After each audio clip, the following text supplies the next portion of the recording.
Good morning. My name is Sarita Turner.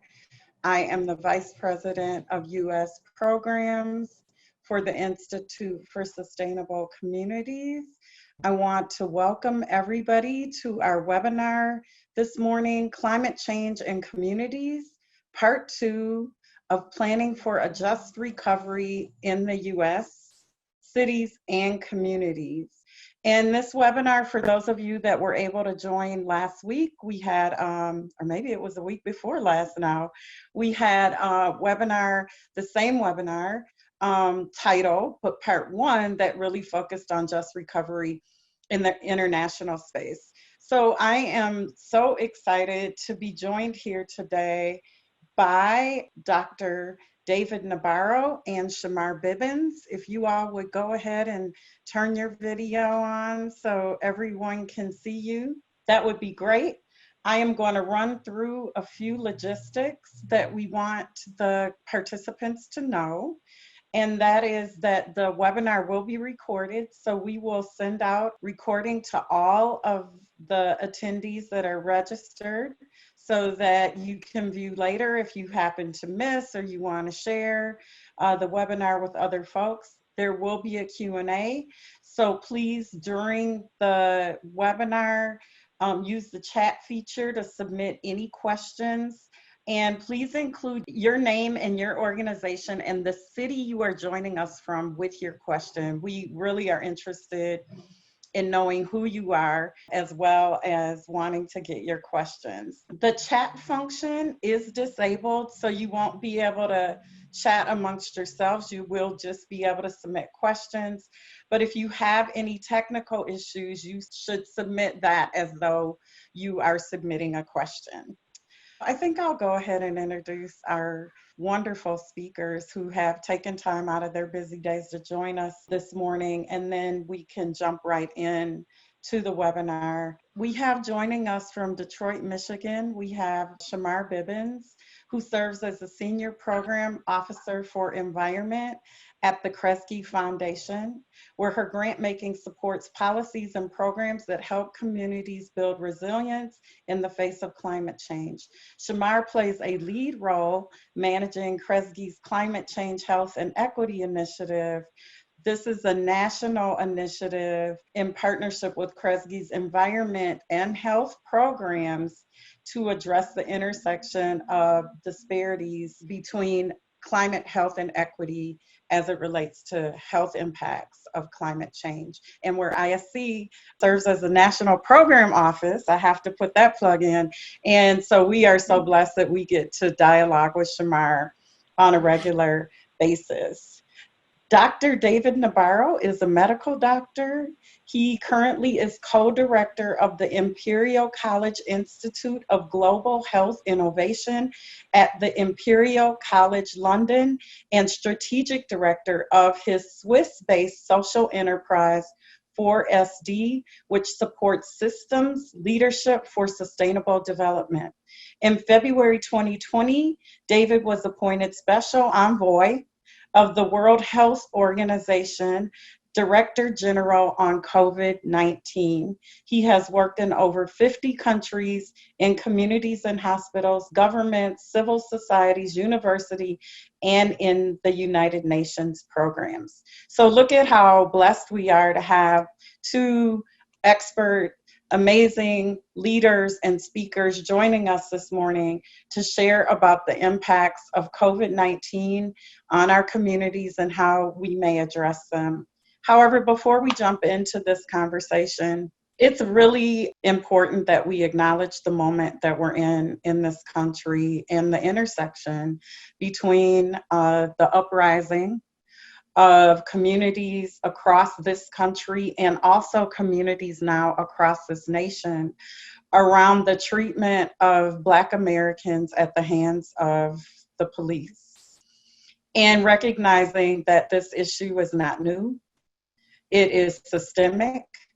It is a part of the institutional racism that renders Black people the most vulnerable and have experienced the most deaths in this pandemic. and the wide range of quality of life indicators where we see Black and brown people lagging far behind whites almost in every single category. It would be short-sighted of us not to acknowledge the connection of the chaos that is happening in our communities right now, and this pandemic and the disproportionate impacts it is having, and the legacy and current issues around racism and its history and the conditions, current conditions in our country. So without further ado, I'm going to first pass it off to David, who is going to give us about 10 minutes of remarks, and then Shamar will follow right after him, and then we will move on through the webinar. David, thank you. Thank you very much, Sarita. As you introduced me, you said I was a medical doctor, and I just thought I'd say a couple of words about myself to everybody on this important seminar. My profession is public health. In my profession, we treat every life equally, regardless of ethnicity, nationality, sex, or any other potential determining factor. But we also recognize that throughout history, and particularly in today's world, people who are poorer, people who have less opportunity, people who are discriminated against, experience much less good health than those on the other side. It's right at the heart of everything that I work for, that all my colleagues in the World Health Organization work for. We are committed to fighting the inequities, the injustices, and the inaction that contribute to ill health everywhere. And so, as we read the news, read the accounts, read the reports, and imagine the anger and the frustration of so many Americans at this time, we're reminded that they're fighting for health and equity. That's their battle. And as much as is possible for somebody in my privileged position, I'd just like to say, stand with you. Thank you. I want to talk now about COVID. It's a new virus, and it's a virus that keeps surprising all of us who are working on it all the time. The one thing we learned right at the beginning in January, when we first understood about it, was don't underestimate it. It's not just a flu. It's not just something that's going to go away. It's a virus that can kill. And it's a virus that's going to stick with us in our world for the foreseeable future. It's not going away. And as humanity, we have to learn to live with this virus as a constant threat and stop it from eating away at our loved ones, at our health systems, at our societies. There are false choices being put around repeatedly. One is either we put health first or we put the economy first. No. You have to put health first for the economy to restart and be strong. Or a second false choice. It's either surveillance or freedom. No. We have to be responsible. We have to pay attention to our health and the health of others. And through that, we will get our freedom. And just in case you're hoping that a vaccine will be ready by the end of the year and that we will all miraculously be protected, I have to tell you that the earliest a vaccine will be available and tested and found to be safe as well as effective is between 12 months and 18 months. And then it will take well over a year for there to be enough vaccine for everybody in the world to be protected against this virus. And that's 7.8 billion people, because it would be a tragedy if only the rich could get the vaccine and poor people were denied. But COVID does not affect humans equally. In the United States, you know this. In the state of Kansas, Black people are 7 times more likely to die of COVID. In the state of Washington, D.C., 6 times. In Michigan and Missouri, 5 times. Overall, it's 3 times. This is a disease that is affecting Black, Asian, and minority ethnic people much worse than white people. We don't fully understand why, but we actually believe it's because they tend to work in situations where they can't choose to protect themselves against the disease easily, either for economic reasons or for reasons of the conditions of employment. It seems that they are just more likely to be exposed, more likely to get sick, less likely to get access to healthcare, and more likely to die. This is a situation that's also reported from other countries in the world.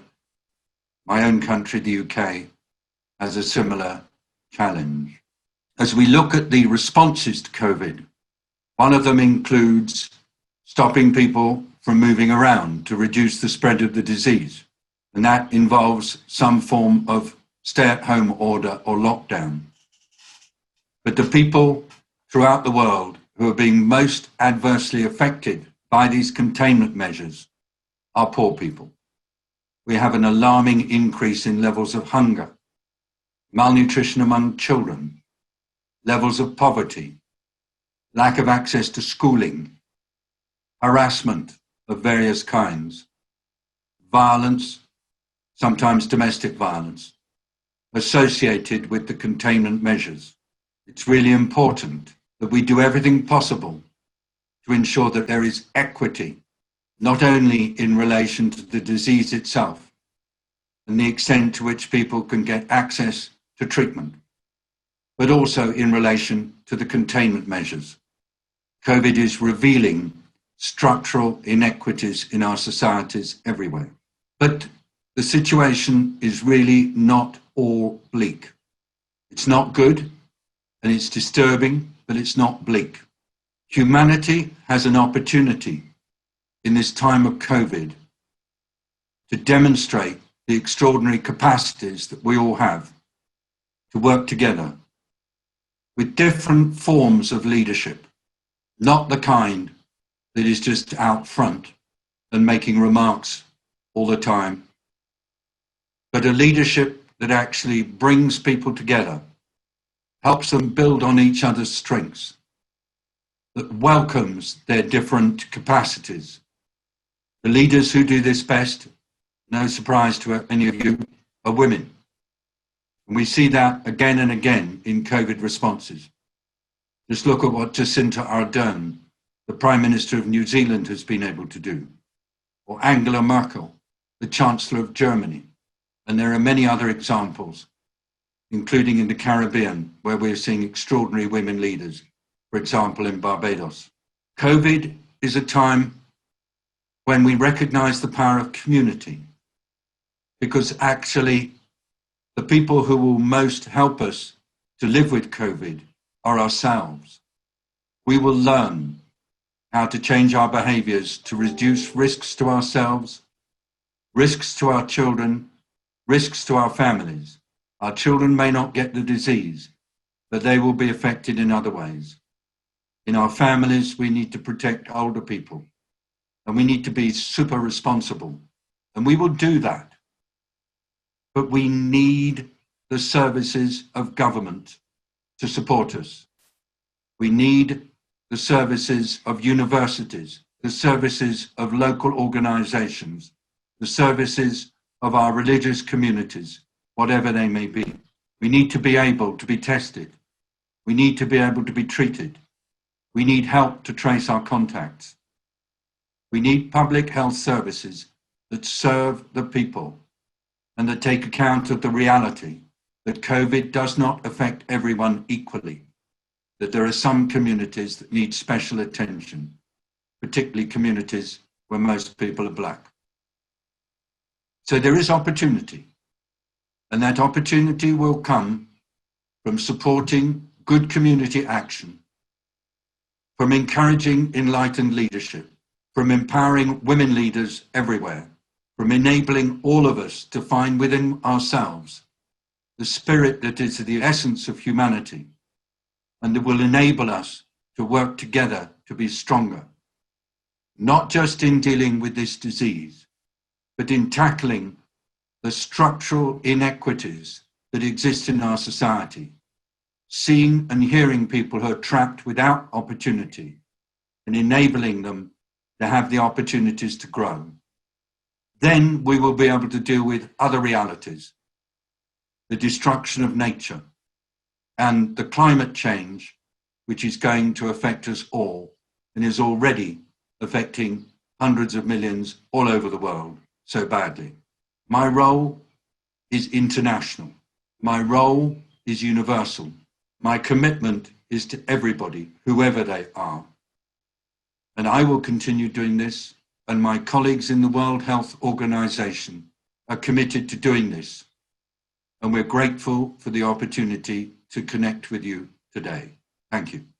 Thank you, David.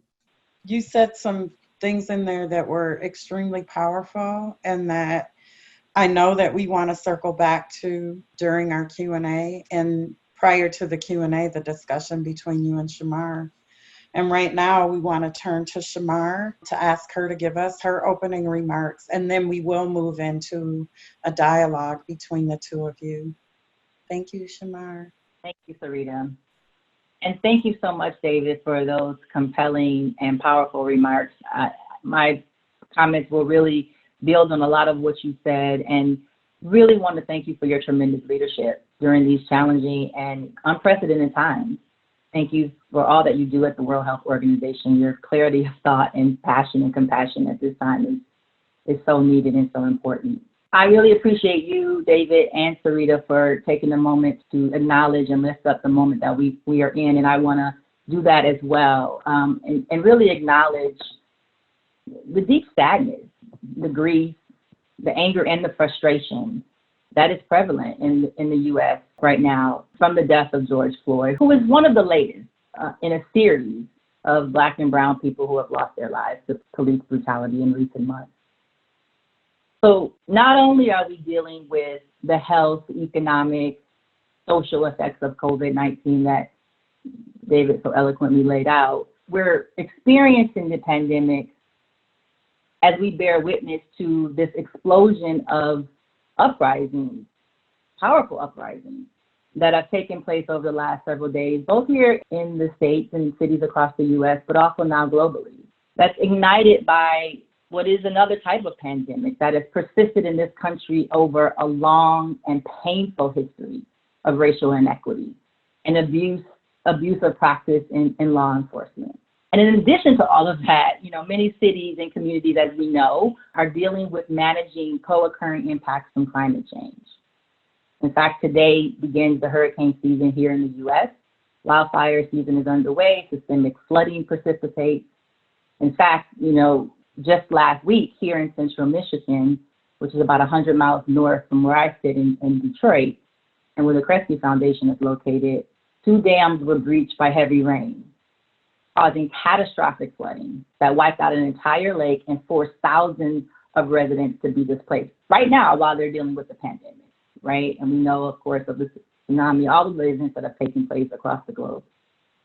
And certainly, as David said, all the news is not bad. There are many opportunities, even in these trying times, that I remain extremely hopeful about.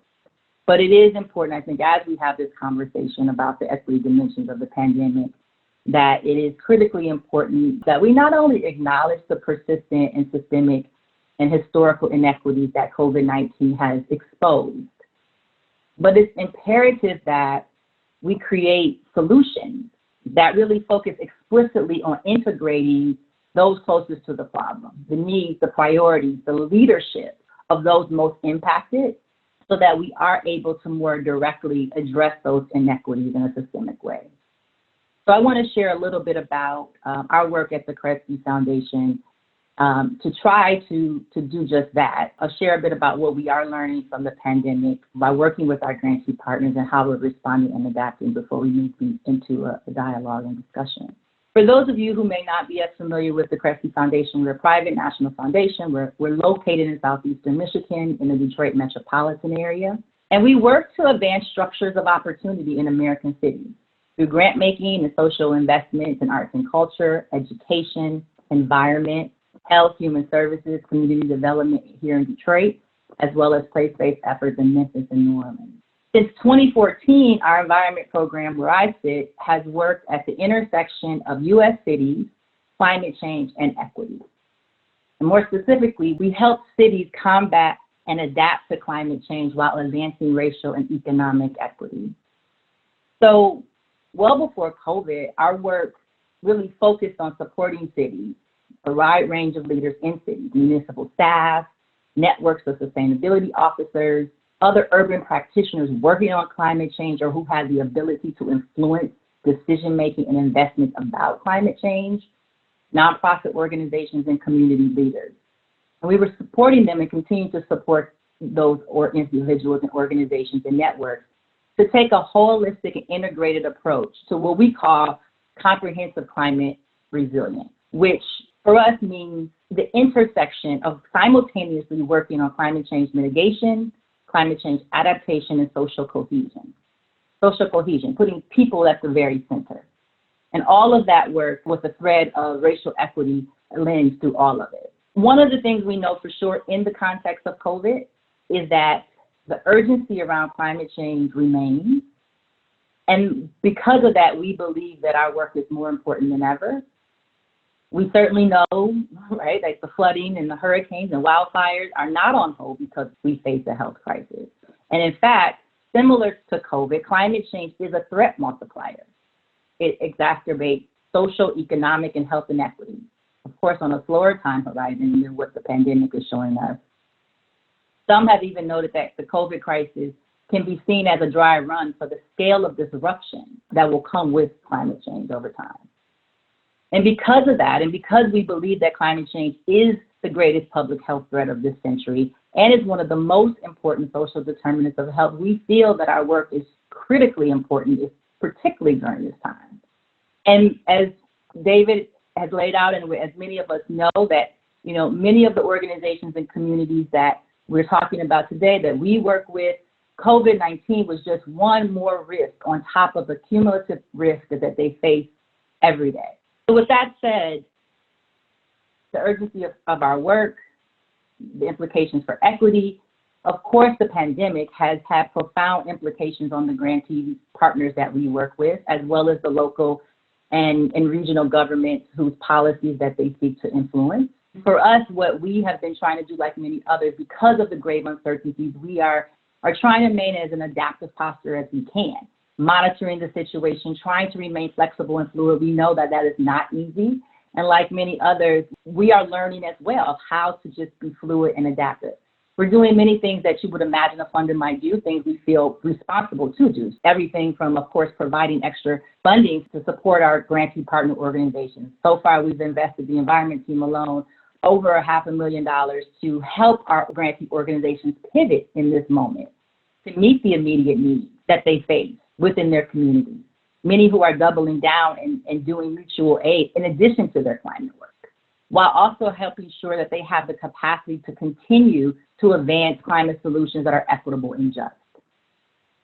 We're also, of course, making sure that our partners have the financial stability and other structures in place for their staff to be able to weather the storm. Everything from making sure that folks have laptops and digital infrastructure, everything. Many of the organizations we work with who are doing community organizing had to shift traditional knocking on doors, of course, to digital platforms. So how do you train members, residents in a digital way, particularly when there's digital divides in this country?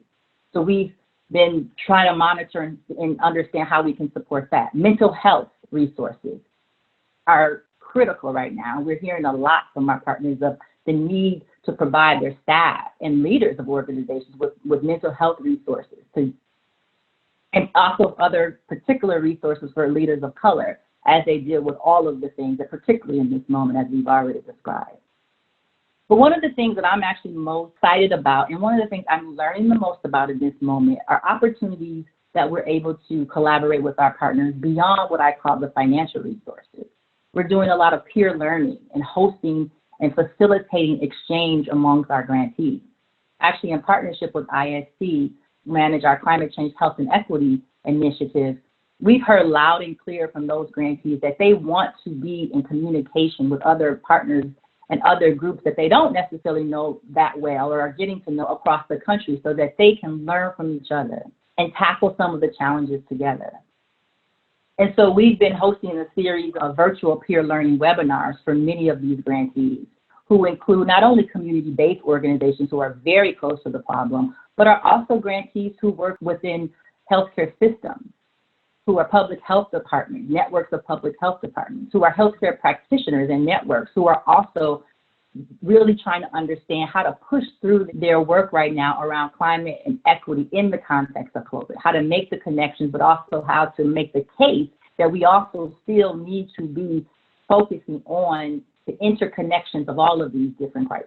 We've organized sessions on how to navigate community organizing in the digital divide, how to shape and drive key messages around the intersection of COVID-19 and climate change, how to manage these co-occurring crises, and what does that mean for their advocacy work, particularly around trying to still create structures of accountability and transparency for local governments who are facing their own challenges right now. Many local governments who are having to furlough their sustainability staff and officers. At the same time, we've been supporting our networks of municipal leaders, many who are in the form of sustainability directors, to come together as well, because they also are trying to grapple with how do they stay connected to community groups at this time? What are their unique challenges? Right now, our role is really to help connect a lot of these groups and to support them as they're learning, because we don't know. And we know that over time, things will change. And so we're trying to be as adaptive as possible. One of the things that we've been hearing loud and clear, however, is that there are many opportunities. There are many opportunities. And it's not that for the lack of policies and plans. Many of our grantees are telling us that this is the moment, actually, that in many cases they've been waiting for, to make the case and push for more equitable practices and policies that maybe 3 months ago may not have been an opportunity. And so one of the things I think that we're seeing when things have become so unveiled, when the curtain has come unfolded so that everybody really can see, if they were not clear before, of the deep inequities in healthcare and access and climate disruption and housing and all of the things. I think one of the things that is very clear is that many of our partners want to use this moment to drive forward many of the plans and policies around how to create a more just and equitable transition that includes climate change, economic benefits, a more resilient infrastructure. And it's not for the lack of that there are not policies in place and frameworks in place.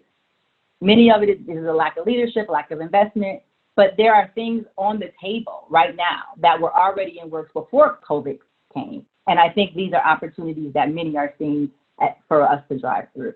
The final thing I'll say before I close is one of the things that we have to make sure is that these organizations, the people who are closest to the ground, are supported and funded to be able to continue in these conversations.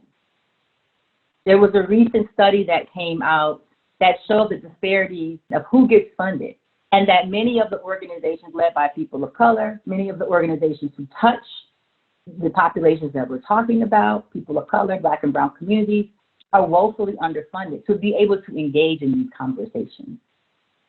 And so there is a bigger piece at hand that not only do we lift up the inequities, that we lift up the systemic and historical disparities, but that we are actively and intentionally, from both a partnership and collaborative way, but also from a resource and financial way, that we are ensuring that the leadership and the participation of these groups, that they're fully able to participate. And right now we have another disparity in terms of who is able to sit at the table, because who is actually funded to be there, but who is actually having relationship with some of these groups. So I'll stop there, and I'm happy to share more examples of how we're actually doing that, but I want to make sure that we are able to move into some discussion there. So thank you.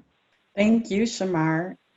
I'm so full right now. I'm holding myself back from making comments. But as you and David move into your dialogue, it would be great to kind of hold the space of the intersection of this current moment and the intersection of rage and anger and saying no more, and under-resourced for generations, for hundreds of years, communities, generations, health impacts, underlying health issues that are caused by under-resourced generations of abuse and exposure to environmental impacts, and all the ways that we know our communities are designed for those who have the least to be the most impacted health-wise, as well as the underlying conditions now that are creating the vulnerability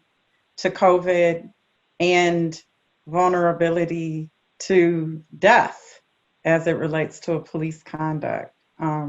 I think we all saw in the arrest report that the prosecutor in Hennepin County put forward. The county examiner named underlying health conditions as a reason for death. So as we're just thinking about the convergence of these issues and things that are happening to lift up voices, if we could hold that kind of thread that you both put forward, that would be great. And we can circle back to it if you have other things that you prefer to talk about. Sarita, Shamar, because I was just so impressed by what you said and what you were conveying in your words that I felt was the essence, that actually this is a moment for working with people who are really in a tough spot, and for helping them through changing your rules, changing all your approaches, just so that you can create opportunities for them to be included. You can listen to them, you can offer them opportunities to stand in their power and to be able to work for change. And as far as I can tell, your foundation is going to a lot of trouble to make that possible, often working on the very specific issues like access to healthcare or access to water or access to decent housing, access to proper employment, and then building out of that some real sense of how you can work through that to try to get better health and well-being and opportunity. The other thing I picked up was that you don't separate into little pieces. You say everything's interconnected, and we have to start working with those interconnections in people's minds and meet people where they really are, rather than imposing some structure on them, saying you've got to come in, but only through the doorways that we create. And then I sense from the way you were talking that this focus on justice and equity together and combining them is absolutely critical. I like this emphasis on resilience, but it's resilience to grow rather than resilience to stay put. And I suppose I feel that for this particular moment, anything that you can further give us on ways to enable the involvement of people who are going to be the agents of change in a form of leadership that combines integrity and courage, just seems to me to be so important. Lastly, as I was reading about some of the work that you've been doing, I saw the emphasis on empathy and compassion, whilst at the same time a focus on structural change. There was one word that kept sort of floating through when I read your work and listened to you just now. You don't impose conditions. You don't say you can only participate if you are passing all our tests. You say, we'll work with you. You just come to us and we'll meet you where you are. And I think that notion of unconditional engagement is so important. So often the approach of people of my skin color is to say, yeah, you can participate, but you've got to go through all these tests first for us to decide whether you deserve to be part of the opportunities that we create. But the way you were describing it, that sense of conditionality isn't there. You take people as they are, where they are, how they are, women and men, young and old, and just say, you've all got the potential, just be with us. That's the feeling I got. I don't know whether I'm right, but it was really, really intriguing listening to your view on things and me trying to really feel it while I was listening to you. Thank you so much, David. And I think you hit squarely on several things that we are trying to do in our work, and I am trying to do in my work, professional and personal. At the foundation, I will say, we know none of our problems happen in silos. But of course, we are structured as a society to think in silos. And I think we're seeing a lot of change in that way, but I think we have a long way to go. At the foundation in particular, we have a practice of, we have 6 program areas, and we have a practice since I've walked in the door almost 6 years ago of really doing investments across programs. I think over a third, it may be more now, of our grants at the foundation are cross-team grants. So the environment team will work with the health team. The arts and culture team will work with the education team. And it's a practice that is tough, not easy, but we are learning, I think, as practitioners, as grant makers, to understand how to be able to shape that. So that's a practice that we're all, as in our institution, are working on and working through. The Climate Change Health and Equity Initiative is one strong example of that. Our managing directors of the Health and Environment team several years ago said, you know, we have all of this history of working in these intersections, but they were siloed grants, some in environment, some in health, a few in the intersection. And the 2 managing directors came together and put their heads together and then brought the team on and got us on board of like, let's pool our investments together. It is right now, I think, one of the largest initiatives, cross-team initiatives at the foundation. It's quite ambitious body of work. It's where the rubber hits the road, in my opinion, because I think as a practice, what we have to get better at is what you just said, meeting people where they are and ensuring that people have the opportunity to meet each other where they are. Because if we're going to say that we need to prioritize equity, one of the best ways to prioritize equity is to be in conversation, in community, in practice with those who can tell you what their lived experience is around equity, around COVID, around climate, around you name the issue. Yeah. There's an intellectual and academic exercise that can take place that is meaningful. There is all sorts of data that we have to have. But there is a qualitative lived experience, storytelling that you cannot replace by talking to people whose neighborhoods are flooded and may not have all the language and the articulation of how the groundwater works and how the sea level and the ground, they may not know any of that. But if you talk to them about how they're experiencing it, you talk to a farmer about how his crops don't grow now because of increased drought, then you can bring in the other technical or academic or data to support that. And we see when you engage communities of color around climate change, they become your strongest advocates. Because once you connect the dots, it's an aha, and it just makes sense. And there's all sorts of data points to show communities of color super strong on climate overwhelmingly once they are engaged. So meeting people where they are, I think, is critically important, but we have to take the patient time, and it's not easy. It's not easy because people are coming to the work with different worldviews, with different lived experiences, and oftentimes because we're working on such urgent matters, it feels like it takes so much more time, and it does. But I think you go further if you just slow down to take the time, right, to reset the tables. So that's what I would say there. And I think you hit that head on in terms of how we're trying to do that. And one other thing I will say, David, there are some really important examples right now in the climate context. As you know, we don't have a lot of great national leadership in this country right now on pretty much anything, but there are several pieces of climate policy before COVID came around that are indicative of the type of mobilizing that we haven't seen in this country between community, between environmental groups, between labor, between business, all of the Green New Deal efforts that are taking place right now. There is an effort that Kresge and other foundations have been supporting called the National and Climate Just Equitable Platform that is groundbreaking. It brings together environmental justice organizations and traditional environmental organizations who, as many of us know, have been at odds for decades.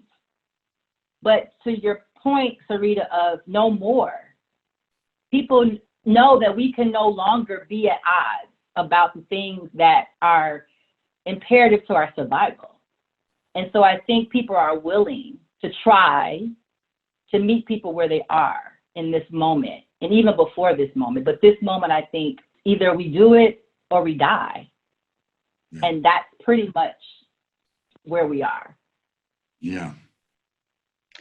But so, David, I have a question for you. May I ask a question really quickly, Sarita, before you jump in? Absolutely.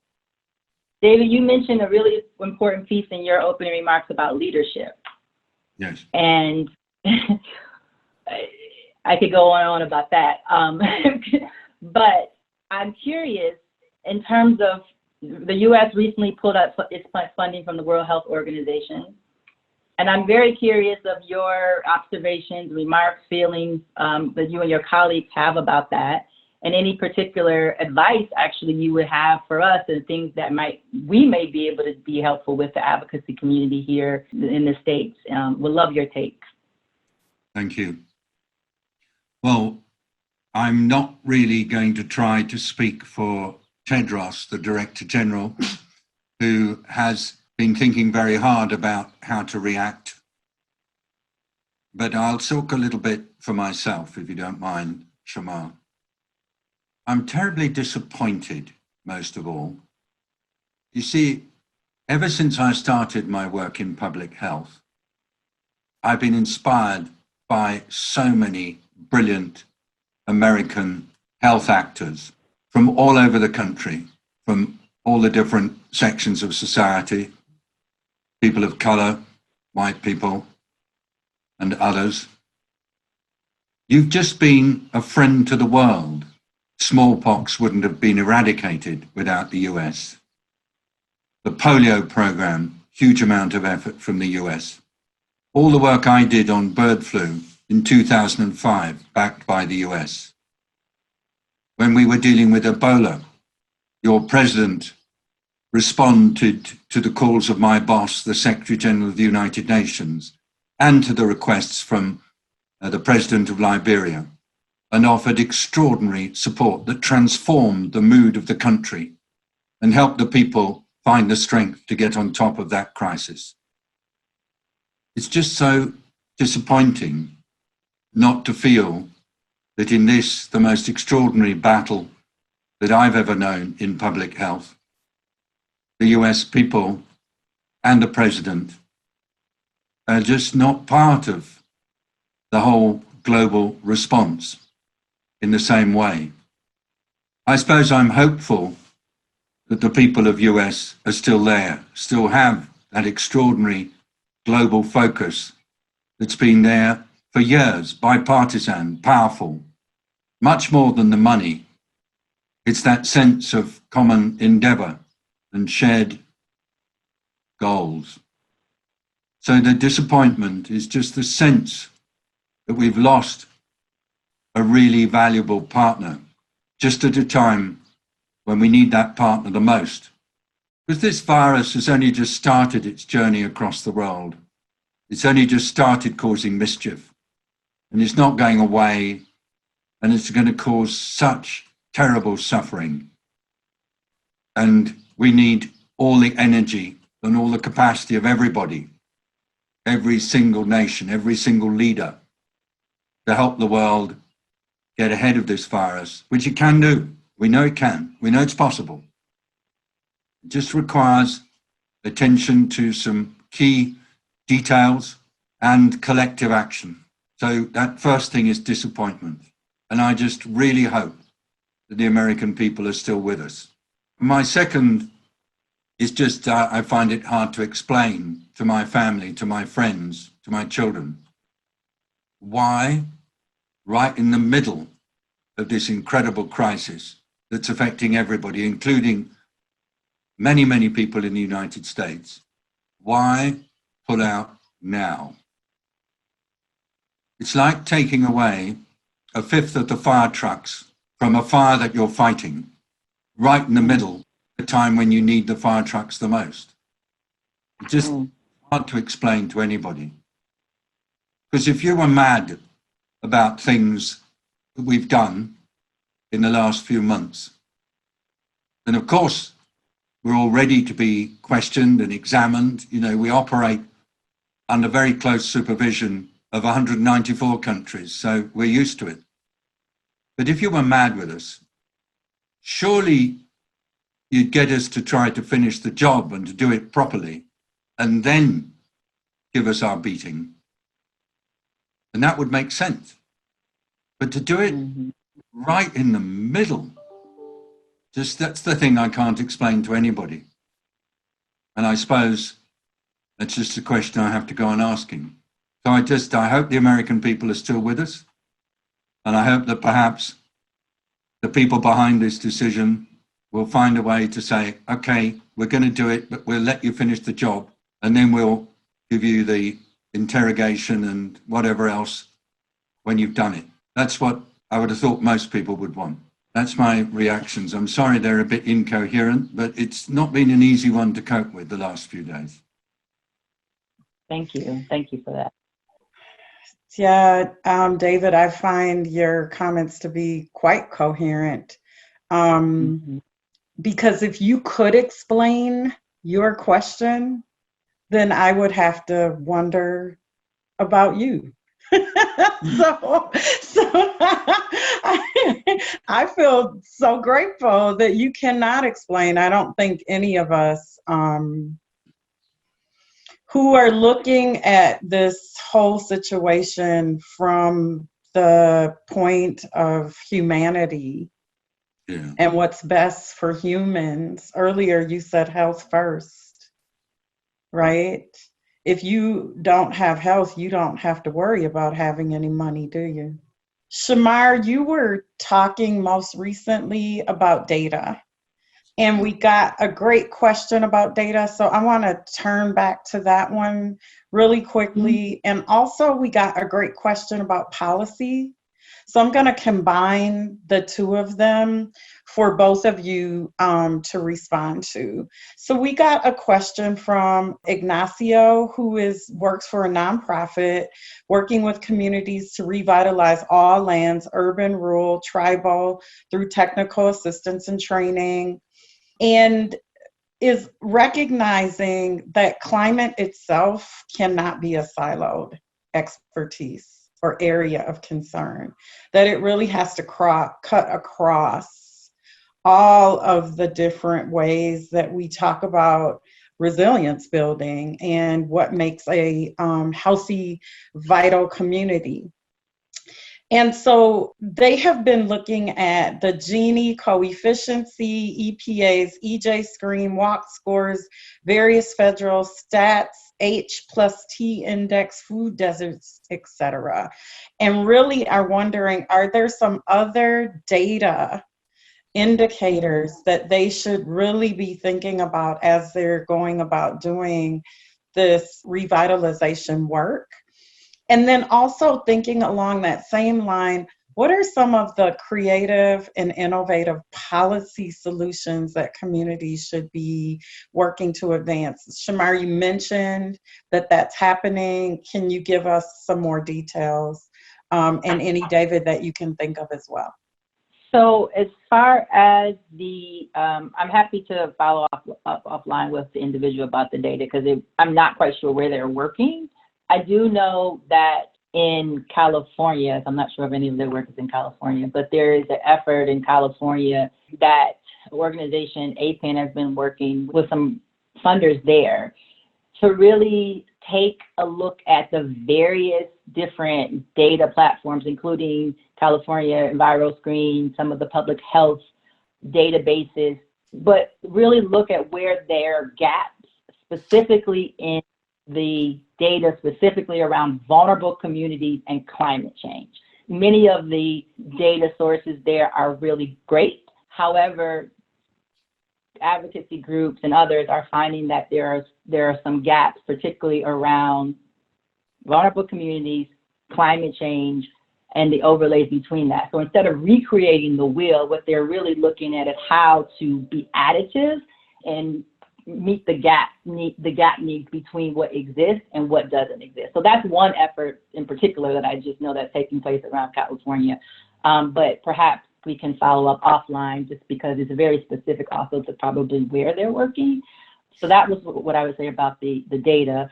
In terms of policy, so our work at Kresge in the environment program and the work that I've been most closely attached to are climate change, health and equity, as well as our climate resilience and urban opportunity initiative, which was another initiative that ran for 4 or 5 years. We really were focused on local and regional climate resilience policy, climate adaptation, climate mitigation, and supporting community groups to influence those local and regional policies. So it's very, very different in terms of what type of policy interventions they actually worked on depending on the place. All of those overarching were designed to ensure that whatever climate policy process was happening that was self-identified by these organizations, they were influencing those policies to ensure that the adoption and implementation of those policies were meeting the needs as identified by those communities to address community needs. So for example, one piece that comes to mind right now, many people may have heard of the Portland Clean Energy Fund that is now a fund that is in the city of Portland. That fund was seeded through many groups who came together to understand that there needed to be a much more economic incentive around what climate, particularly clean energy work look like in that place, right? So again, it's hard to just put a button and say, these are the interventions, because it's very specific. These are groups who did community-led processes with their communities, with partners to determine what the needs were around housing, around economy, around flooding, around energy. And they developed together, which often then became a bigger policy. I can give examples of very specific pieces around the country, and I'm happy to follow up with anyone around that, around things that we're working on. But it's not just a one-size-fits-all. It's deep processes that happen in place through community building and working directly with community to identify what they wanted to advance. And Shamar, if I could just build on what you said. Last year, I was involved in a summit in the United Nations on climate, organized by the Secretary General of the UN. And what was interesting in this one was that it really did start with people. All people, particularly younger people, because they are more passionate about climate than people of my age group. And there was an awful lot of focus on listening to what people are telling us about what climate is doing to their lives. Radical listening, without preconditions, without boxing people into our frameworks, but listening to them, recognizing that it's local. It doesn't come up through national pathways. It has to be people themselves talking. Usually they start, as you've just implied, with talking about what's happening to their livelihoods, what's happened to the fish catch or to the yield from the land or the situation of their livestock. And the stories come and they grow. And I suppose that's where the new data that I'm finding most powerful comes from, it is more from people's stories than from statistics. So the statistics can be used to add shape and texture, but it's the stories of people that matter so much. And so, has there been, just lastly, any innovations that I've got quite excited about through this process? Firstly, it is that listening to people, getting them to tell their stories. And secondly, it's connecting. You see, climate's been in a funny box for an awful long time with the focus on, is it 1.5 degrees or 2 degrees? And that's very important. But there's another part to it, which is climate about people and about their experiences and about connecting people, nature, energy, climate in a way that has greater meaning for them. And we were dealing with something called nature-based solutions, an odd term, but I think it's provided quite a nice new way of helping people everywhere to make more sense of what it is we're working on when it comes to climate, at least in the international sphere. Stimulated. Yeah. Thank you. Sarita, I think I would just mention too, if people want to just take a look at certain things. I mean, many of the climate policies that were passed last year were led by people of color in a coalition of networks of color. So thinking about the Climate and Community Protection Act in New York, right?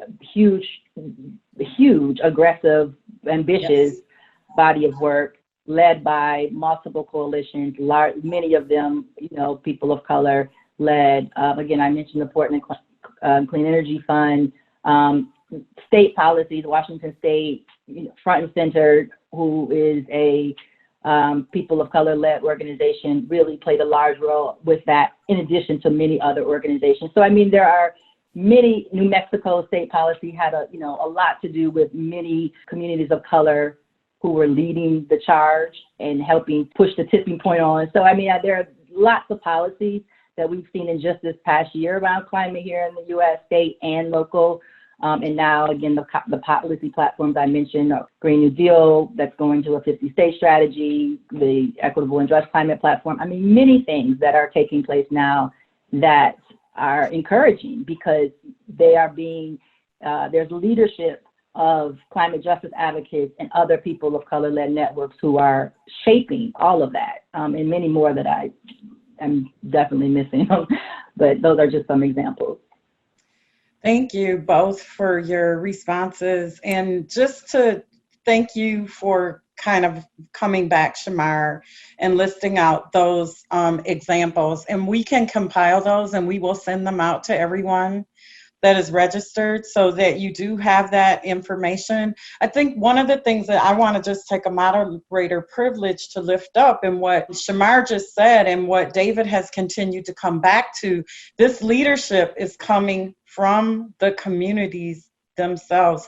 And so often we're looking outward for some great leader to come along, somebody who, a friend of mine, Nathaniel Smith, always says, T'Challa is not coming. The leader of Wakanda is not coming, right? The leadership is coming from communities themselves. So thank you for continuing to lift that up, and the need to support that grassroots-led work, because that is actually what is affecting change.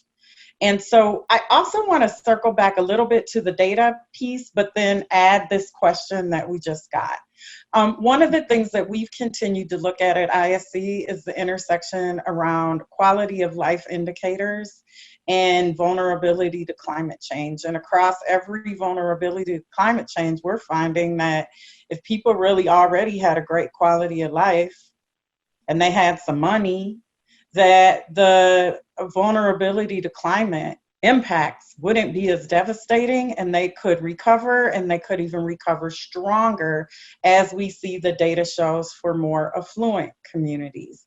And so really looking at that economic data is critical, and this question kind of hit that for me.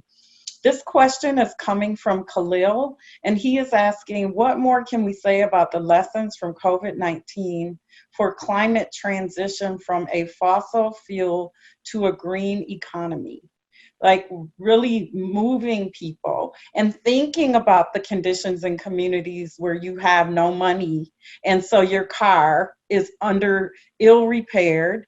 You're right. So all the ways that we don't think about the dependency on fossil fuels that we've created for poor people, or their greater dependency because they're poor, and what that means for this transition from fossil fuels to a green economy. Either one of you want to take that? David, do you want me to start, or would you like to start? I'd be very happy for you to start, and I will chip in whichever way you leave it. Before you start, I just want to apologize to everyone that we got started a little late. We had some technical difficulties that got us started a little late. So if we run 5 or so minutes over, is that okay with the two of you, David and Shamar? Yeah, okay, great. Thank you. Sorry, Shamar. I just thought about it. The first thing that came to mind as he was speaking of the transition is there are many organizations out who are working on what is called a just transition that speaks very specifically about how to transition off of fossil fuels in a way that meets the needs of communities coal-dependent communities who actually are working in those industries, but also just everyday individuals. And so it is a just transition frame for that reason. So that it's not abrupt. It is thinking about everyday people and the economics around it. So I would encourage, I think it was Khalil, to look at it. There's an organization called Movement Generation who has a very well-framed articulation of that. The Climate Justice Alliance has a very well-framed articulation of a just transition. So I would maybe start with those organizations, and there are many others who are working on those sorts of just transitions. So that's what I would say. I mean, there are people who have spent years developing what that might look like, and I would start with those organizations. I would agree. I think this term just transition is extremely important because it reminds us that the transitions that are being requested of people when we're shifting from fossil fuel economy to a more renewable economy are perceived often to be unjust. They're presented, and this may be because they really are, as poor people having to pay extra costs in order to contribute to national shift. But I've actually been impressed by what I've seen in a number of countries that have really made the point that the shift does not have to be a penalty for poor people. In fact, it can be liberating.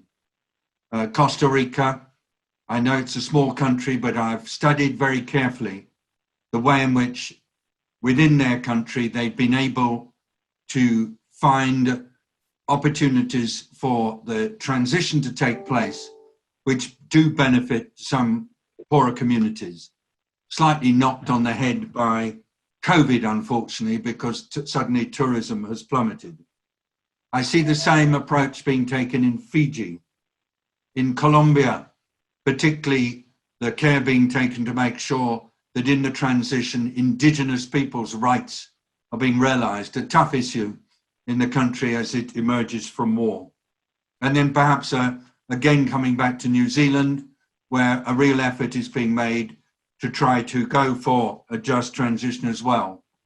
I mean, I'm wary of quoting countries because, of course, a country is a massive ecosystem.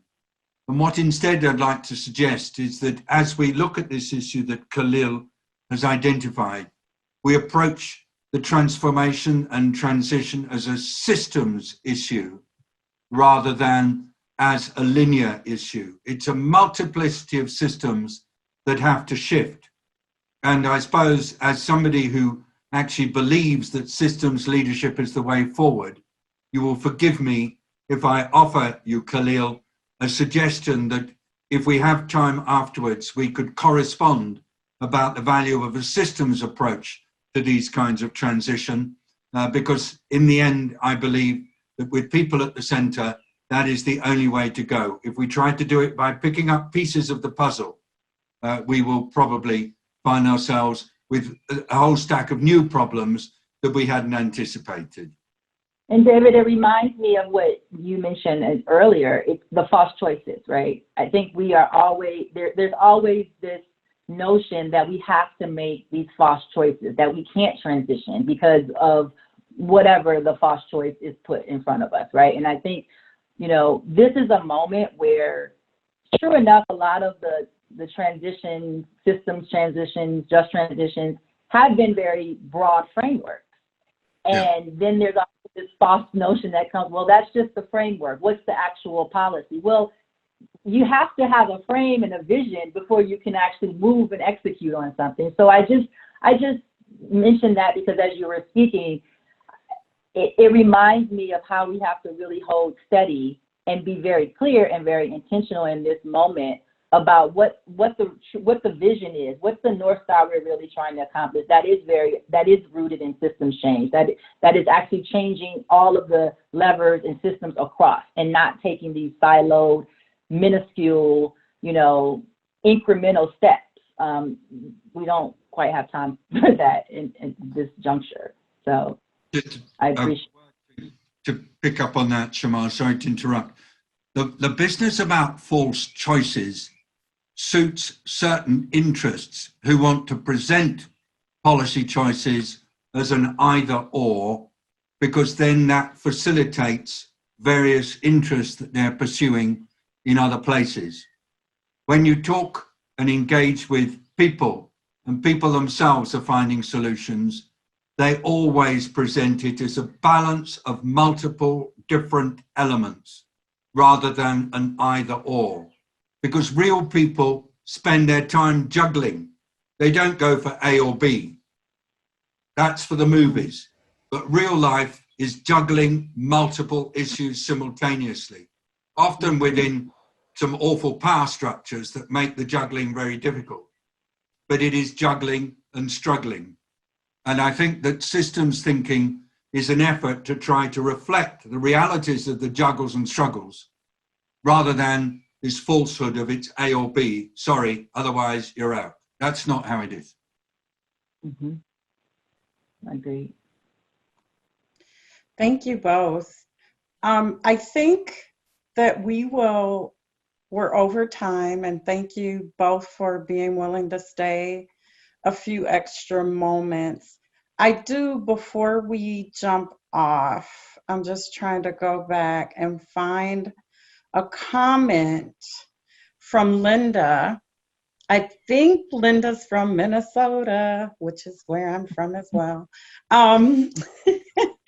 In response to David, your comments about us, the United States, I have a hard time finding ways to frame it, but the current leadership of the United States pulling out from WHO.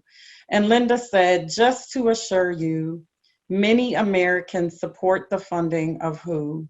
There's no accounting for US leadership, which is failing not only the World Health Organization, but all of us Americans. And I just want to ditto Linda's comment and offer you both the opportunity to offer a few final thoughts before we close out. I think this has been a great discussion, so thank you, Sarita and IC, for putting this together. I think my final thought is we have to be bold in this moment. Too much is on the table, too much is at stake, too many people who have been left behind are on the margins who feel completely not connected and don't see themselves in any decision making that's happening.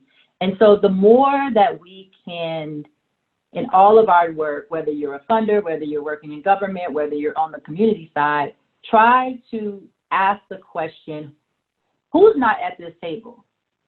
Because it matters who's making the decisions. And you have to ask, like, who's not here? And why are they not here? And find ways to really begin to interact with those closest to the problem.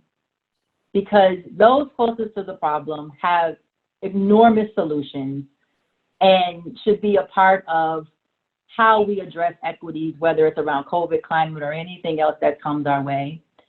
And that we have to remember also that we have to be in better practice of meeting people where they are. That goes across the board. Community groups and community-based leadership and those on the front lines have a lot that they can offer, but there's tremendous value in those groups also working more closely with more technically inclined organizations as well. We have to find a way. We have to find a way to work more systematically together and meet people where they are. So that's where I'll end with. So thank you.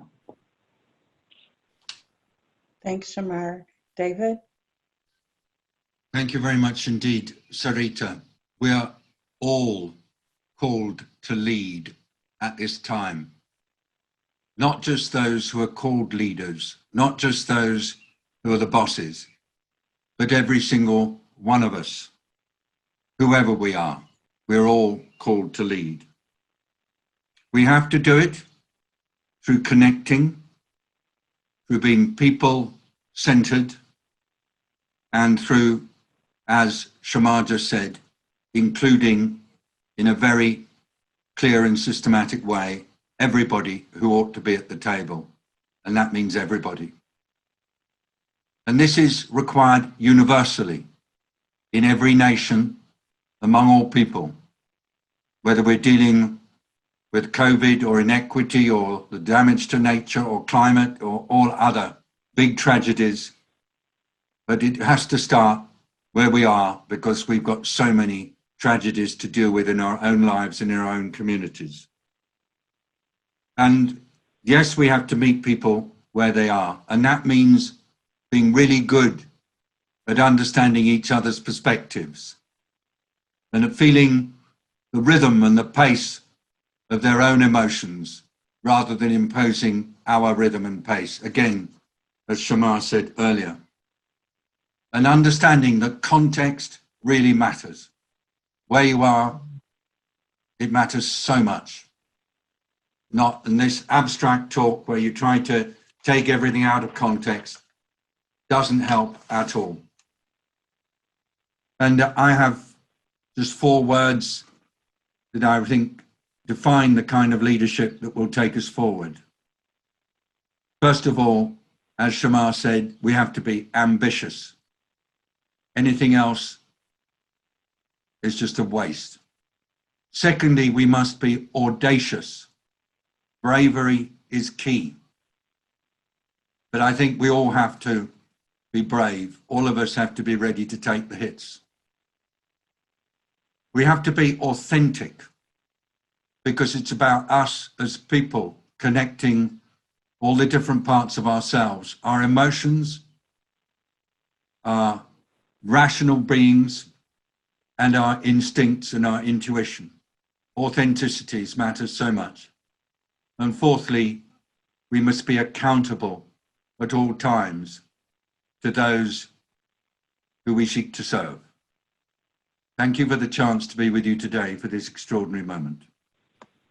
Well, I just want to, on behalf of the Institute for Sustainable Communities and communities all around this country, really thank you both for making time for this conversation this morning. There were several threads of this conversation that could have been their own webinar. So we recognize that we did not get to every question or every theme of questions. We will definitely follow up and send out the resources that have been identified as a part of some things folks may want to look at and enact into their own work. And I just want to close this webinar by quoting Nancy Turk, I believe is how you pronounce her last name. Nancy is a community development educator, University of Wisconsin Extension in Wood County. Nancy said, "I am so grateful for this conversation. These are enormous but integrated issues. I feel a little lost right now." Nancy, we all do, but we all can find our way together. Thank you so much for your comment, and thank you again for everybody who joined, and big gratitude to David and Shamar for spending time with us this morning. Everyone, please have a great rest of the day and do whatever you can to make a difference. Thank you. Thank you, Sarita. Thank you, David. Thank you. Bye-bye. Bye, everybody. Bye. Bye. Bye-bye, Shamar.